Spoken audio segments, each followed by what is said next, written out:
my pleasure to introduce Steve McNulty this afternoon.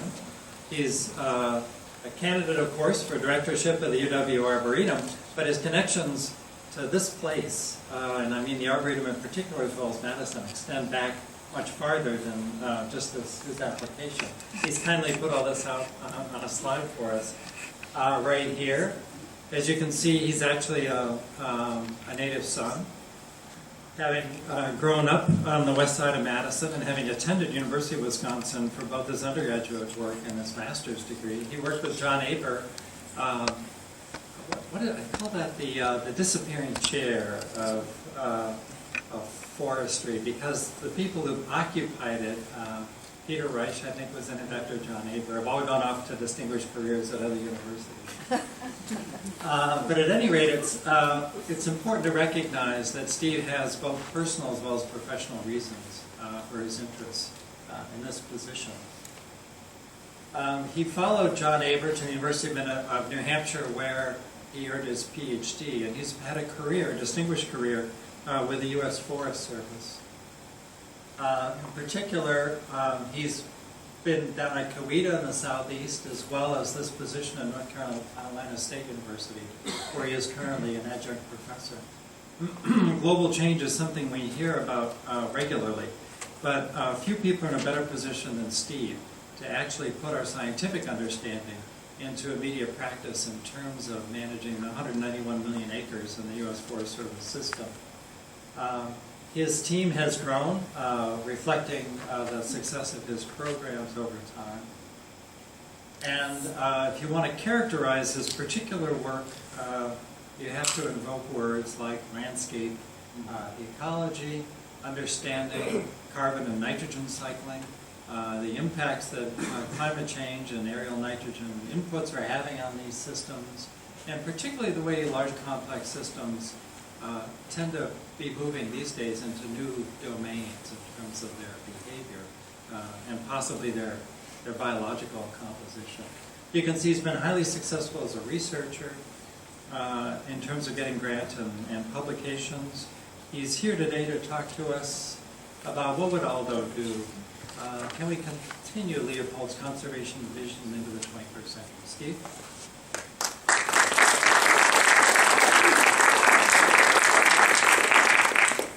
Thank you, Don. It's my pleasure to be here today, and appreciate the if not literally, figuratively warm welcome I've received. I must point out, though, that my mom and my aunt are in the audience today, so that would be nice to me.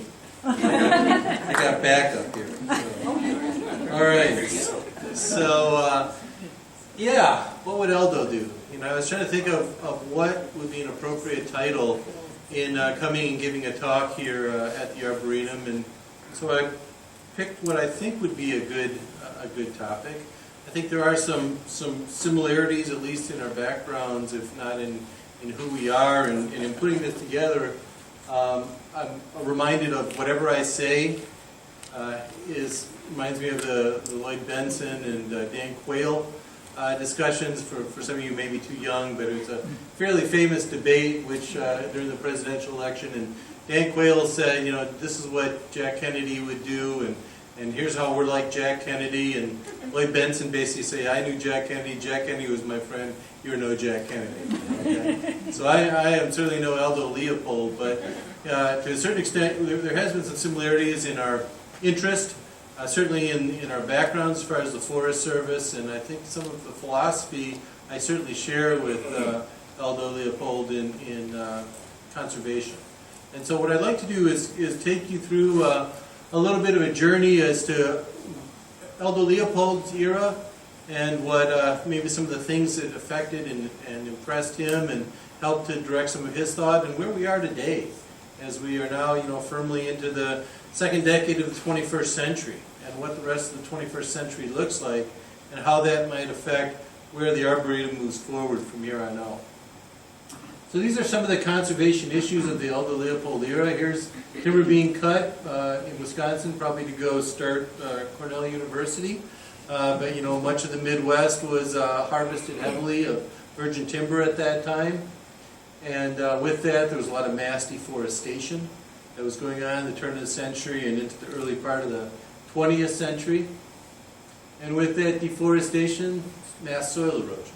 So there's a lot of degradation of the stream habitats and the land that was left after the logging was done.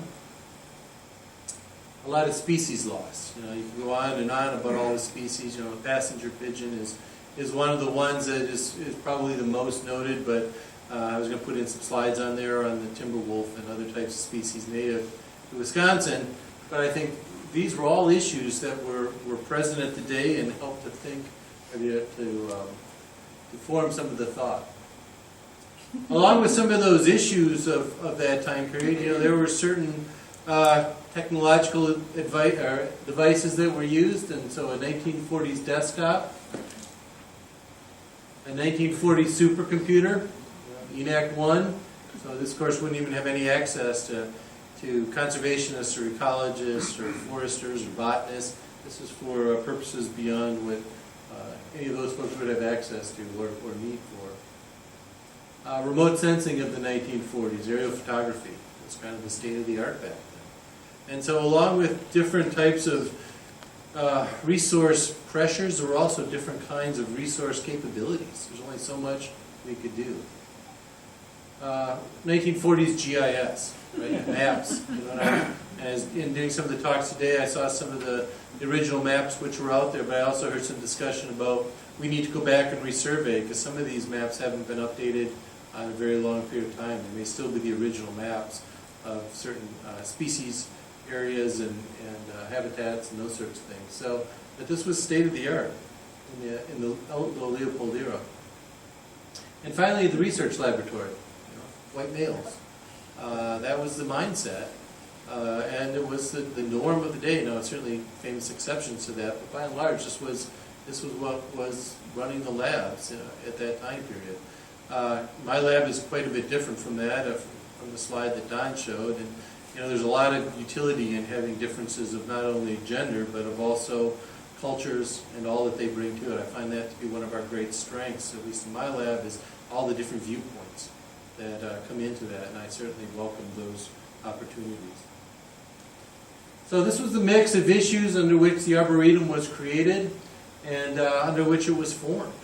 And you know, these are the very real and very at the moment types of concerns that were present.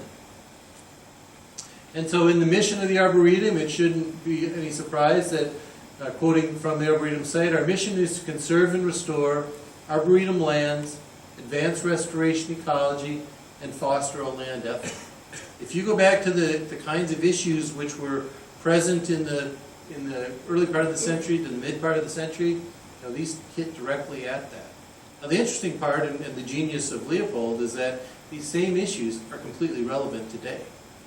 The only thing that may be a little different is some of the inputs that are driving some of these changes. But there's nothing there, nothing in the mission statement of this Arboretum that isn't completely as relevant now as it was 60 years ago.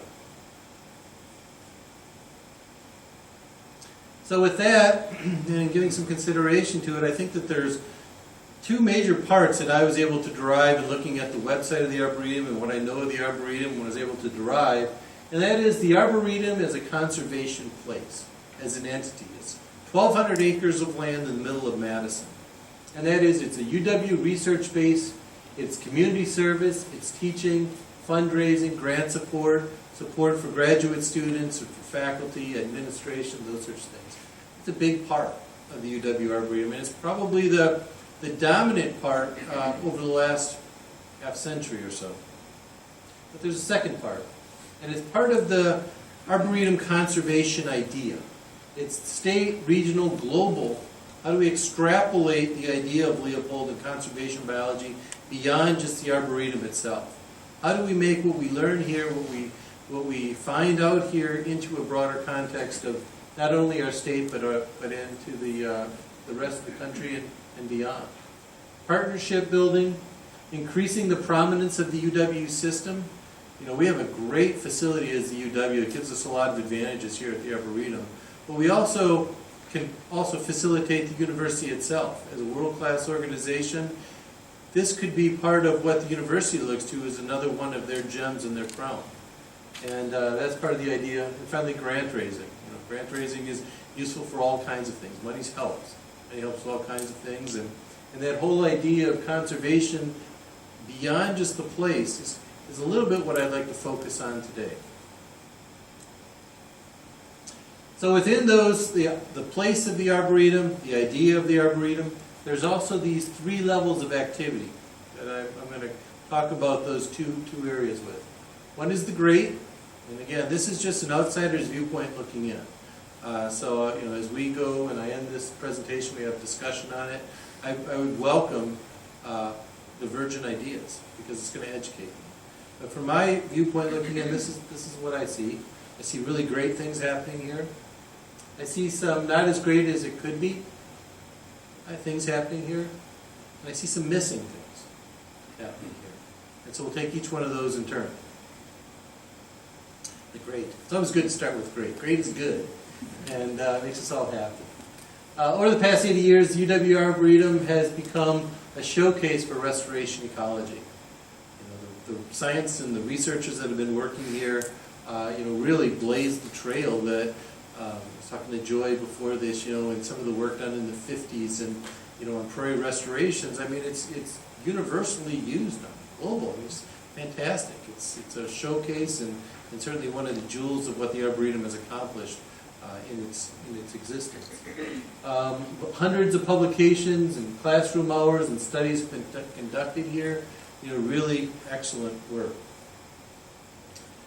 Community service and outreach is truly amazing. I mean, if you go to the Arboretum site, as I did in preparing for this lecture, the amount of community work going on there just literally boggles the mind. So through our partnerships with Friends of the Arboretum and through other outreach, this is really something that you don't see in most places. It's something that should really be exalted.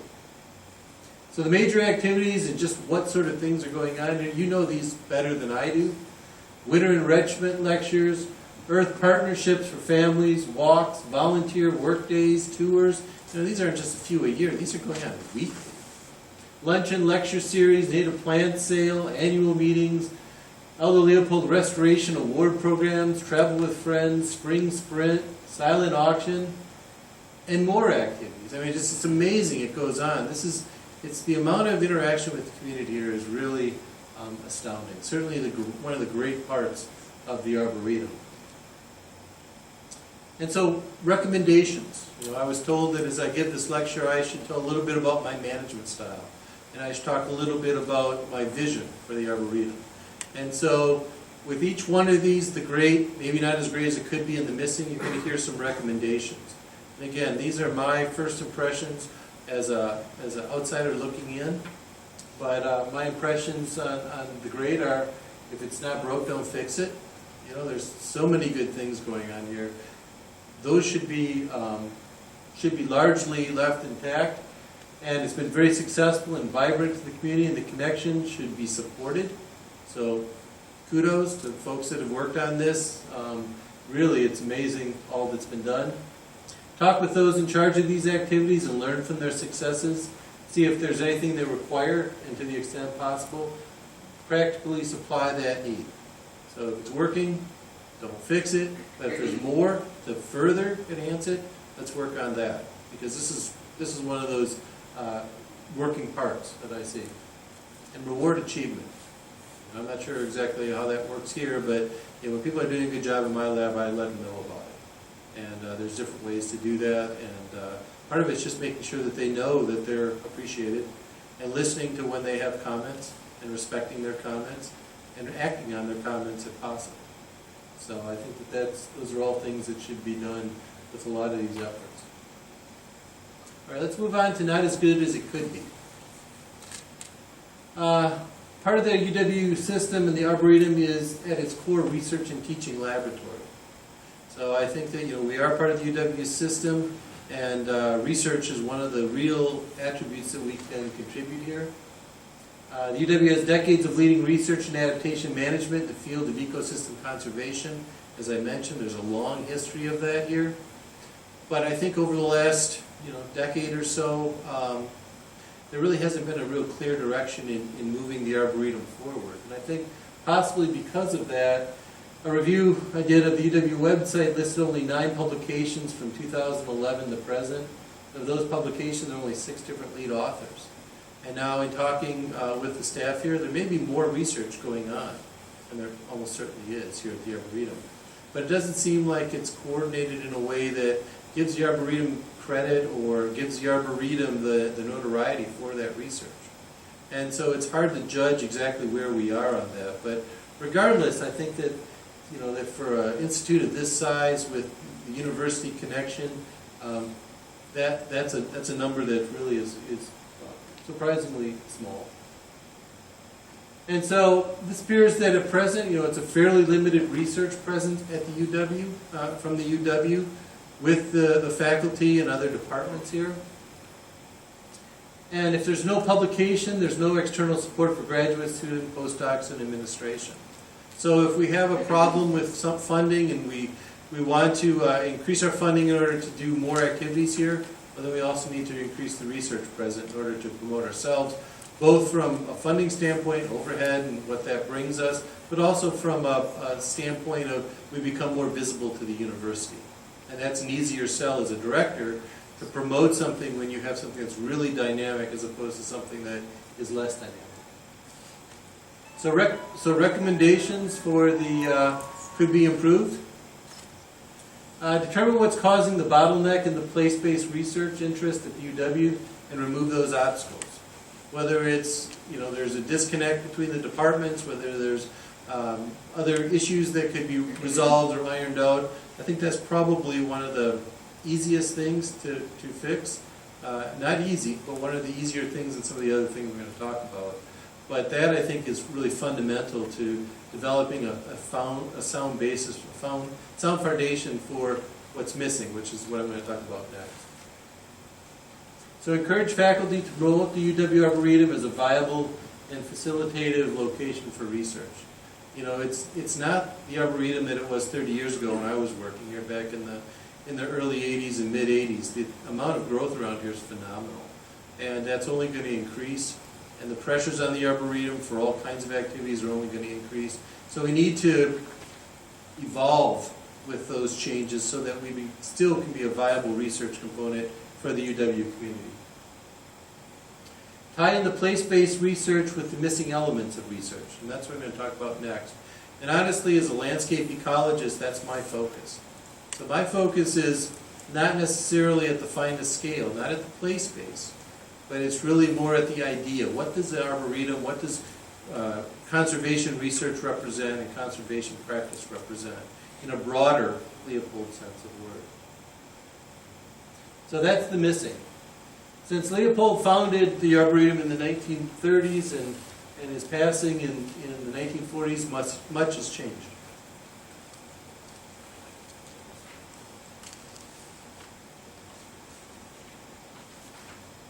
And what's changed is the 21st century.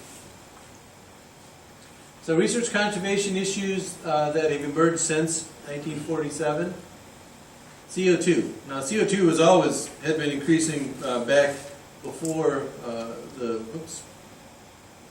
bottom one would be a laser. It goes back to the development of the Industrial Revolution right here. And but since that time, CO2 concentration, this is an out-of-date slide, it's up over 400 part per million now, so somewhere up here. But CO2 concentrations have been going through the roof. And with that, temperature change has likewise been jumping around for the last 1,000 years until we get to the Industrial Revolution. And with the emission of carbon dioxide, CO2 concentrations have been increasing and air temperature has been increasing as well. So temperature change is one thing. And we've seen those displayed in things like Lake Mendota ice out. It's one of the famous graphs of that everyone knows around the world if you're into hydrology and you're into climatology, and how the amount of time that the ice has been on Lake Mendota has been, with a lot of noise, decreasing because of the warming going on here in Madison. Another issue has been population growth. Just in the 30 years since I've left, it's really amazing how much growth has gone on in this area. And with that population growth, Mark's put this together, the land use change. And probably more than anything else, and in conversation with Joy and others, this population and land use change issue has completely changed a lot of the area around the Arboretum and is now impacting the Arboretum itself. Water demand. So not only the amount of water coming in and drainage, but the water needed from around the area and the drawdown. So in some problems, there may be problems with groundwater and storm flow coming in. In other areas, Tacoma might be taking water out and collapsing fens and causing problems in that way. So it's both coming and going. Things that Leopold never had to really deal with during his career.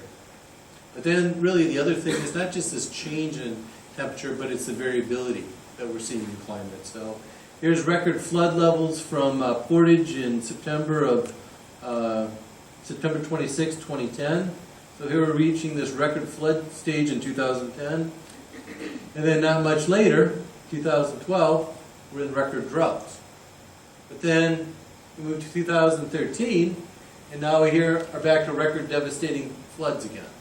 So it's not just that the amplitude of these climate changes are kind of linearly stepping up, but their cycles are getting more extreme. So these are all things that are new issues that the Arboretum is going to have to contend with, and conservation biology is going to have to contend with if it's going to continue to move forward.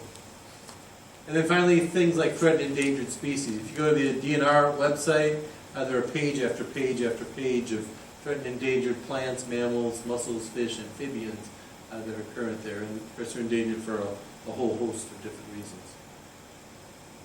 So it brings us back to the question. These are the issues of the 21st century, so what would Aldo do? Conservation, and this is a quote I think is really important here, conservation is not merely a thing to be enshrined in outdoor museums, but a way of living on the land. And back in Raleigh, I started a group called the Triangle Area Gardeners and Homesteaders Group, because I'm interested in a lot of homesteading practices. And I started it back in 2009 because I couldn't find a group to join. And so things like canning and candle making and animal husbandry. And over the course of 5 years, the group grew from no one to over 1,000 members. And it was really interesting to see how much homesteading has changed. So it's not the little house on the prairie, but now it's solar panels on roofs, and it's all this, things that weren't traditional homesteading, but it's still homesteading. Likewise, conservation is the same sort of issue. Conservation is conservation, but some of the practices and some of what goes into conservation and the impacts of conservation have really changed. So from the standpoint of the Arboretum, we're not an outdoor museum. To be a living way on the land, we need to adapt to not only what impacts are taking place in the land, but how we actually view the land itself and how we can conserve that land and all of this mix of changing conditions. So moving ahead with the Aldo Leopold legacy, the community aspects of the Arboretum are exemplary, to say the least, and these should be promoted and support those areas that are working so well. Now that's the base. A big part of the base of the Arboretum is the fact that it exists, the fact that it still is a world-class place to come and look at the conservation, the restoration of prairies. And so that is foremost, and to make sure that our community knows it. Our community is a huge supporter of the Arboretum. We have to facilitate that. The local scale research is highly respected in the foundation of the UW Arboretum, but currently underutilized. Remove the bottlenecks, increase the access to the research space, and foster a welcoming collaborative research environment to expand access and contact points within the UW system. So in talking with colleagues, and I've kept contacts up with folks in the forestry department in particular over the years, and some folks in the botany department, and there's an interest in it, but they're not quite sure how to interact with that. And more recently with the folks at the Nelson Institute, those are the kinds of groups that should be here and should be here in force, using the Arboretum as a place. Expand the UW as a place-based idea, learning, teaching, and research experience. And so the other part of this then is looking at the Arboretum as an idea, as a conservation ethic. And so we should begin to do more of a large-scale, continental, landscape, regional scale conservation research. Is currently really, if not non-existent, very small component of what we do. And we need to create an atmosphere to encourage this work. So take it beyond just the place of the Arboretum and expand it so that it becomes more relevant in global conservation thought. Develop a much broader base for involvement with other UW-related organizations, such as the Nielsen Institute, as I said. The work that they're doing is very much, from what I can tell, parallel in some ways to the Arboretum, at least at some scales. And so with the ecosystem studies approach that they're taking, it's very similar in some ways to conservation, at least in the base it is. And then from that you can diverge into the specialities of each of those disciplines. But there's a lot of overlap that we could possibly build on here at the Arboretum. And then partner with other researchers from outside the university. So first thing we need to do is get our own house in order. To make sure that we're actively inviting our own researchers from the UW in, develop that foundation, develop that base, be willing to expand the scope of the Arboretum, and then take it outside the Arboretum to welcome and to work with others who are interested in doing this scale of conservation research and adaptation. And then communicate and promote this expanded mission scope with other community and benefactors. So we need to do good stuff and then communicate that. So if we're not doing that, who's going to learn about it? So we need to do a good job of telling folks about what we're doing here. And then finally, work towards the establishment of a University of Wisconsin Institute of Global Conservation Studies. Wouldn't that be fantastic? To take Aldo Leopold's original vision and to expand that, not just to southern Wisconsin or the region, but try to take those principles and try to instill that conservation ethic, that land ethic, at a much larger scale than we've ever done before here. And there is a good existing blueprint to follow, and it's the Mary Flagler Carey Arboretum in Millbrook, New York. This is an arboretum which is not unlike the UW Arboretum. It's about 2,000 acres, a little more. But it's it's in New England, so the ecosystem is a little bit different. But it was very similar in many aspects to the types of activities and the conservation and that they were doing here at the Arboretum. But about 30 years ago, Gene Likens and some other folks, but primarily Gene Likens, set about turning the Carey Arboretum into the Carey Institute. And so in doing that, they really expanded the focus of what they did, not just to focus on that part of central New York, but to expand it to a much broader scope of research. Not unlike the Nelson Institute in more of the Northeast. And it's been remarkably successful. It's amazing what you can pull down off the internet. And this is their 2012 tax return. I didn't have to go break in. You can pull this down. And basically it's their the tax return they post every year is a 501c corporation, nonprofit corporation. And basically the bottom line is if you go through it and you pull down the bottom, this is a salient point. Contributions from grants, about $5 million, 5.4 million. Investments, 8.7 million. Other, total about $14.4 million a year budget. And that's on an investment endowment of about $107 million, $108 million in there. And it's because they had this scope which was much broader than just the Carey Arboretum. But it was an idea that we're going to use this Arboretum as a focal point to bring in world-class leaders in ecosystem studies, and they have. I mean, it's like a who's who of incredible ecologists over there now. But they didn't do it overnight. It took 30 years. But they had the desire and they had the vision to work toward it. The Arboretum, our Arboretum, has that same rich history of conservation. And there's no reason that we couldn't build on that conservation, take it from a place-based conservation research area to the idea of conservation and expand it to a much greater scope. So in closing, I'd like to close with another great conservationist, a leader called David Brower. He's the leader and founder of the Sierra Club. And back in 1985, I was a member of the Ecological student, what was it, the Environmental Student Studies Association, ESSA. And some of you may remember that group. But it was a student group here on campus, and in 1985 we invited Mr. Brower to come out for Earth Day and give an Earth Day address. And since I was the only one who had a car, not a good car, but I had a car, I was the one who got to drive him around, so I got to spend a lot of time with him and talk with him. And I remember at one point I asked him, I said, Mr. Brower, what advice would you give for someone just coming out of school, wants to make a name for themselves in the environment and be a good steward of the land and try to make a difference? And he said a few things. He said, be bold.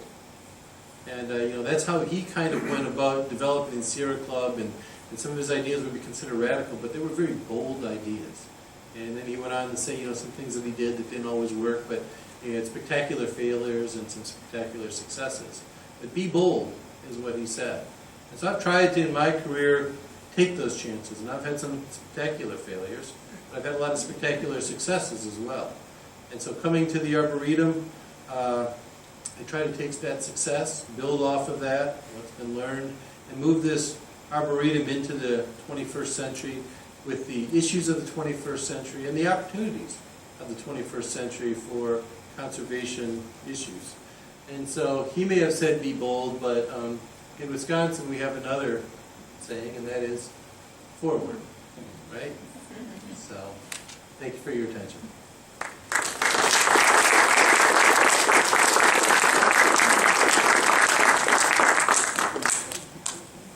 I'll take any questions you might have.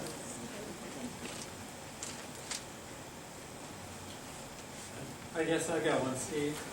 You, I think, laid out some very clear and important points, including that the problems are become more complex and interactive or synergistic now than they used to be.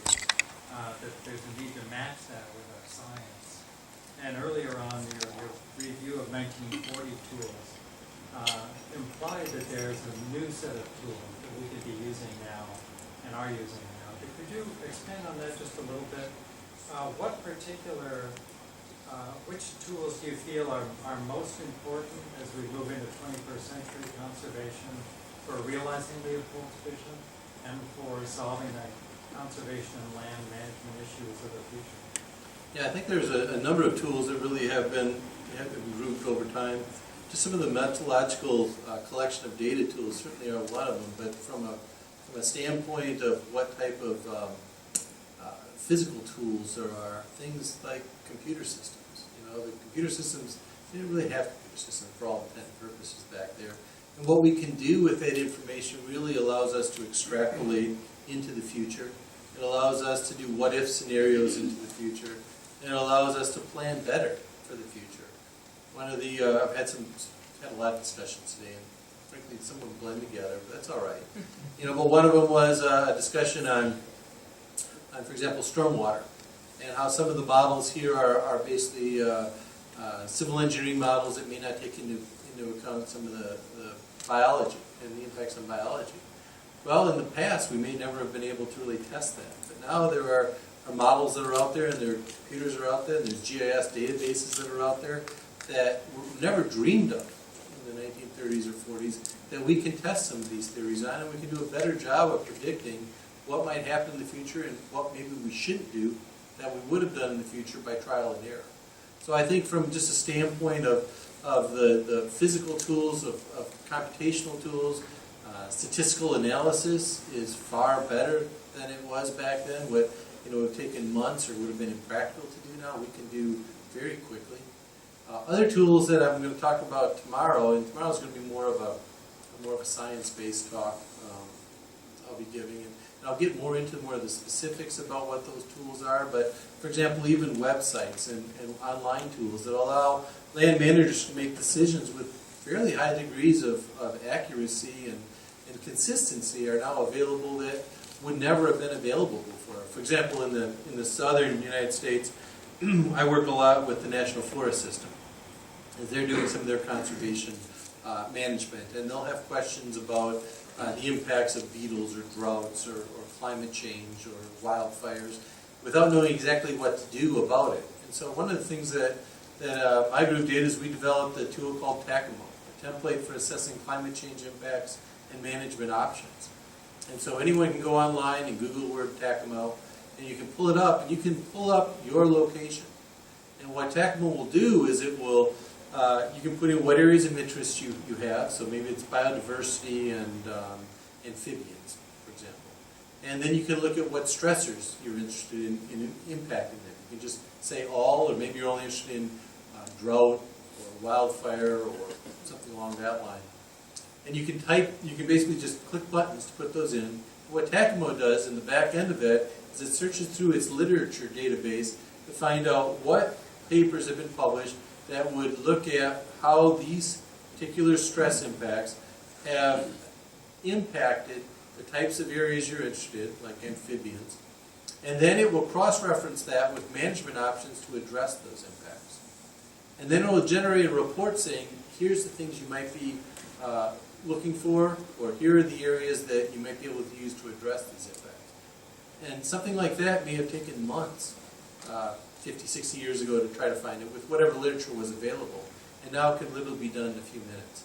And so just the speed that we can address these issues has really changed considerably with some of the tools. Remote sensing is another example of that, whether it's from a biomass or a species characterization point or growth or chemical constituents of these vegetation. All of that now can be done much quicker. And so then you can eliminate a lot of areas that you know aren't of interest, and then go out into the field and work on those areas that may be particularly sensitive or vulnerable. So the modeling capabilities have all changed. So we can do a lot more with a lot less folks now because of what we have. And we can also expand what we do over time and space. So expand it over much longer periods of time and over much larger distances. How do you spell Tecmo? T-A-C-C-I-M-O.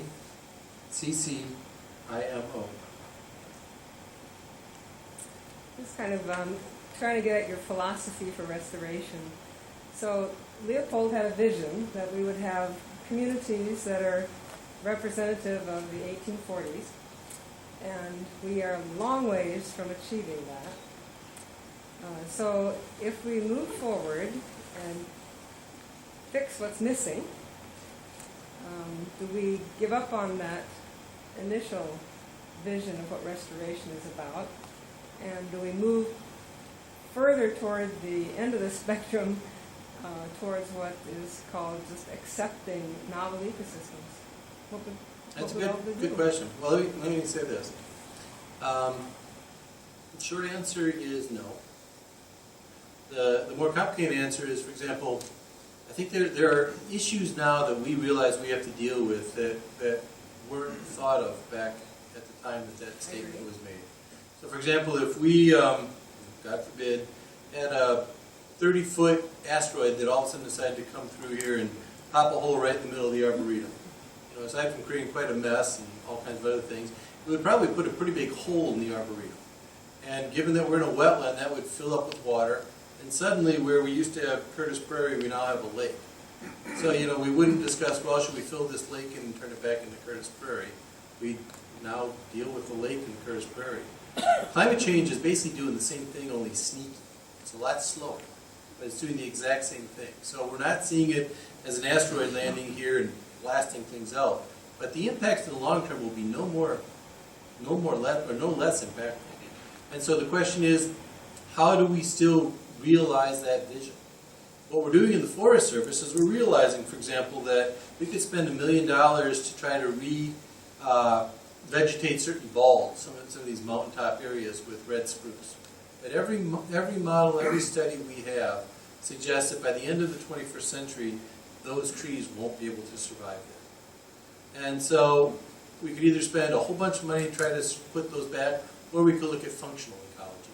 So there's another species that will perform the same functional type of mechanism that the spruce do now, maintain whatever other species are dependent on that spruce for as long as they can, and potentially indefinitely, but be more resilient to changes in climate. And so what the Forest Service is looking at now is, where are those hard decisions to be made?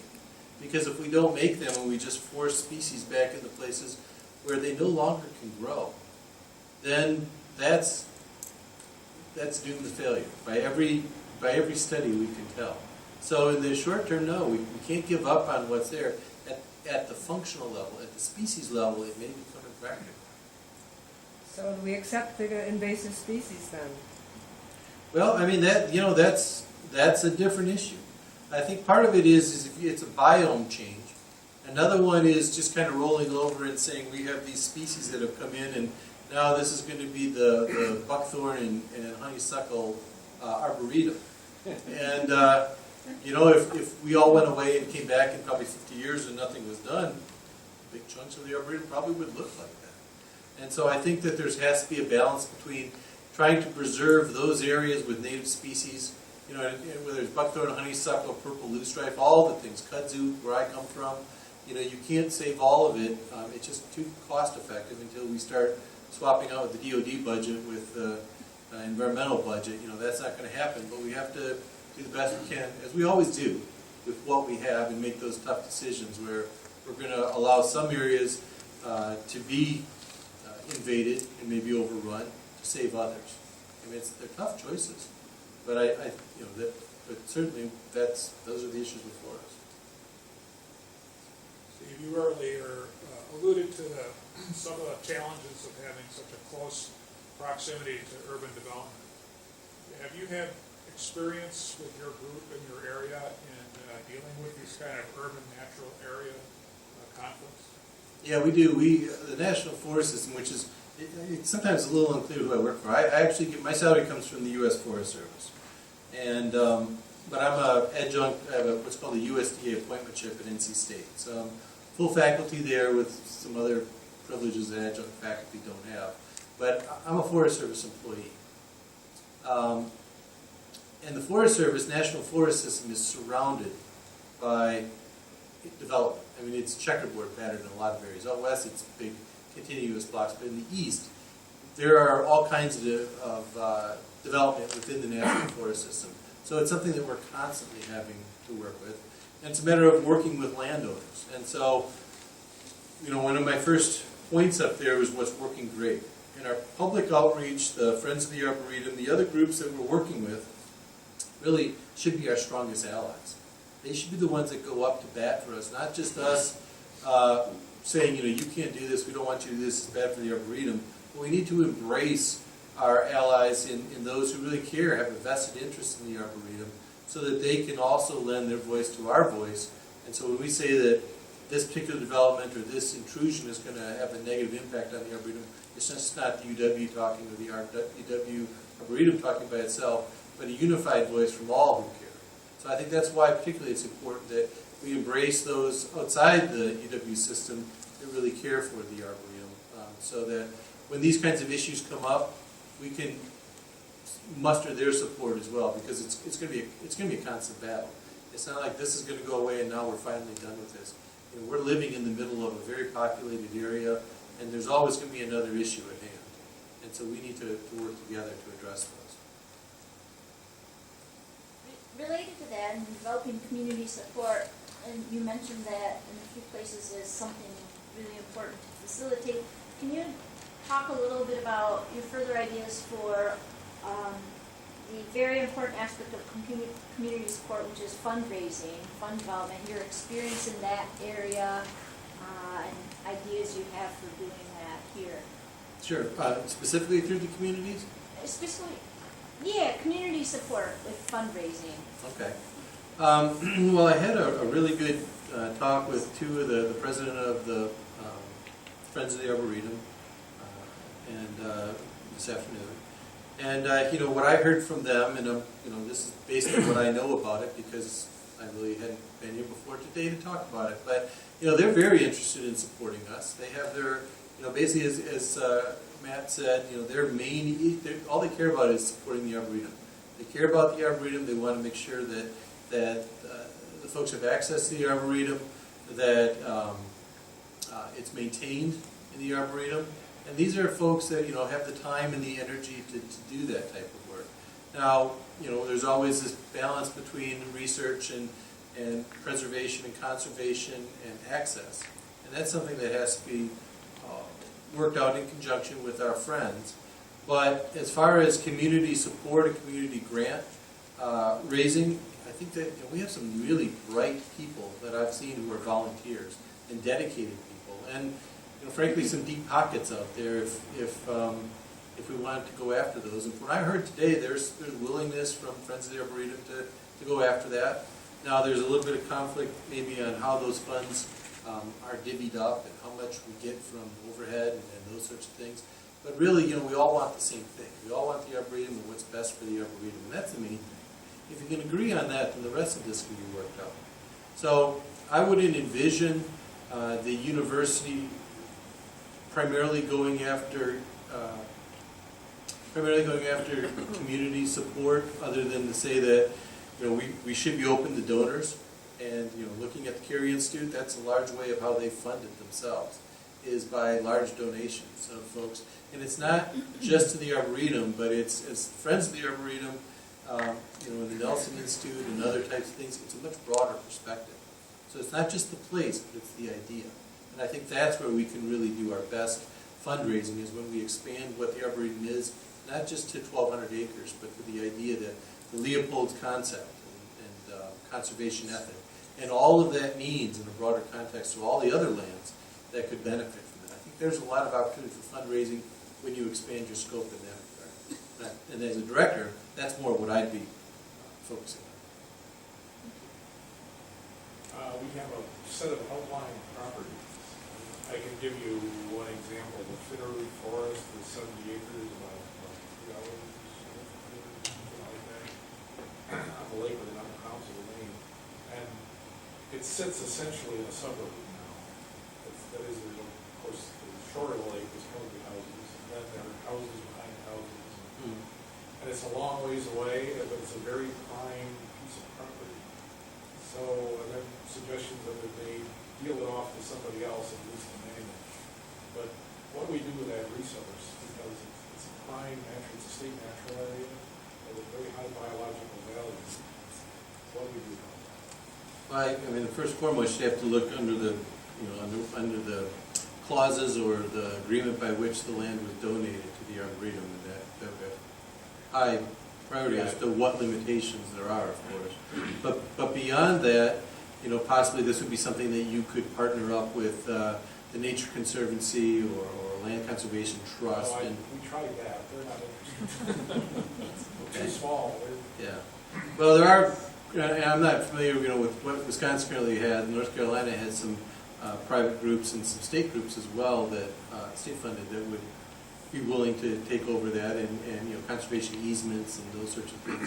There's a way to try to preserve the characteristics of that without all the management associated with it. But without knowing more of the specifics, it's hard to say. But I think we have to be open, to, again, it's no different than what happens when we have invasive species. Can we afford to protect all the areas, or if we can put some of these areas into protected status, then is that something that should be considered? I think everything should be on the table. I think when we start eliminating all our options, then we hand-tie ourselves for what we can do in the future. So, I'd certainly look at all of those pieces of property, see what options there are here in Wisconsin at NGO levels and at state levels, and take it from there. I really couldn't specific, I couldn't say. But everything should be on the table. Yeah, do you see value in such small areas? Everything has value. It's a matter of its unique value. It's kind of a cost-benefit ratio if you think about it. If this is a pristine lake where it's the only example of whatever is there, it has special status as far as what it represents from an ecosystem standpoint. Now, if it's one of 100 lakes in that county that are very similar to this, then we have a different ecosystem sustainability moral obligation to it. But that's different than having it have a unique status. Can I ask a similar kind of follow-up question? You gave us a list of different activities that are not as good as they could be, and that's a very difficult task for an institution to admit to. But I think an even more difficult challenge is for an administrator to decide whether to continue or to try to improve those activities or whether they should simply be cut. Cuts are not easy to make. So I'm just curious, by what measure would you make that decision, and what style of management would you follow to make that decision as well? Well, I hope I didn't give the impression that I would support cutting research out of the UW. No, you gave a lot of, you gave, all your examples were building things more, adding more on. And I'm thinking that sometimes you have to cut back. Well, I mean, what they call is reslicing the pie or building the pie. And I like nice big pies, as my mother probably would attest in the audience. But basically, in order to do these things, it's a matter of building the resource base. And you can't build the resource base and still do both things. You're completely right. Then something has to be cut. From what I've seen, and again, this is an outsider looking in, there's a lot of really great things going on here at the Arboretum, a lot of things that could be built on. There's some things that maybe could be improved on, but that doesn't mean cut. So if you build it and you build something that is useful and something that is sellable, as a director, you can bring in more resources that allow you to further build that resource. Again, the Carey Institute is an example of that. The Hubbard Brook Institute is another one. That was built off of what was basically a watershed and now has its own institute and not the resources of the Carey Institute, but there's a lot of examples out there when you scale some of these things beyond what their original intent was, you can get a lot more interest in that because people can see how it's really a nice place, but it's just one little nice place. If you can sell people on and show them the utility of expanding this to a much bigger scale than what was originally intended, you can bring those resources in. So I wouldn't propose cutting anything. I would propose putting everything on the table, see what we're doing, seeing if we can reduce redundancy, seeing if there are ways that we can easily expand. Number one thing is to get our base within the UW system and research stronger than it is. And once we have that base, then to expand that outside the university in both scope and scale. He had a question. I wondered if you thought about the Lakeshore Nature Preserve and that 300-some acres and whether that would have value or a role in your objectives. Yeah, I've really studied that. We've talked a little bit about it today, but I really couldn't comment on it until I learned more about the situation. Let's just follow up on something we talked about one-on-one and ask you the question, what would you see the Arboretum offering to faculty to expand the research program? Yeah, I think first what we need to do is we need to build the relationships one-on-one with the other faculty and make sure that they realize that this is an open place to do research and that there's some unique attributes of the Arboretum that maybe don't exist in other places. For example, there's LTER systems that exist in Baltimore and a few other places. These LTERs are really unique habitats. We have one in Wisconsin. Yeah, right. And so, but what the UW Arboretum represents is kind of something in between that. It's a wild area in between a very developed area. And this idea of habitat fragmentation and this wild-urban interface is becoming more and more common everywhere. And it's not becoming common in the center of the cities, but on the fringes. And so as they begin to develop these areas, these formerly wild areas into more urban areas, are there systematic ways to do that and yet conserve some of the biodiversity and some of the attributes of that? I think that we can test that not from outside these ecosystems, or outside these urban areas, but from inside. And so I think there's some really interesting and unique ecosystem processes and interactions that are going on here at the Arboretum, which are really not available to many other places. And so I think that's part of what we have to offer. I also think that what we have to offer is just the place to facilitate those linkages. As director, one of my principal jobs in building this foundation would be to get people talking to each other across departments. And maybe have folks come out here to the Arboretum and get together and have sessions where we do that. Not big dog and pony show type things, but one-on-one, let's talk about what you're interested in and try to look at some big projects that we can work. Now this gets to the idea of the Arboretum as the thought of the idea, the Arboretum as an idea. idea, not as a location. So I think we have a location base, but I think ideally in the bigger context, it's the idea of the Arboretum or as a concept, conservation effort. So I think that we have talent here to a certain extent.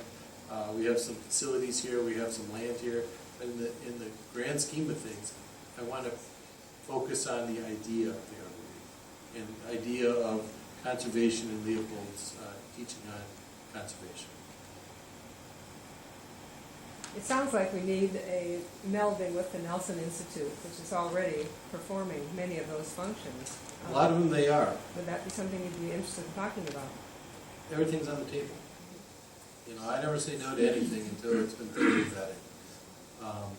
But I think that the Nelson Institute is doing some things. You know, ecosystem studies are very much in line with conservation studies. There's a lot of similarities there. Now there are some important, I think, differences as well as far as the application and the management of some of that. One is more understanding the ecosystems. One is more how do we manage them to conserve them.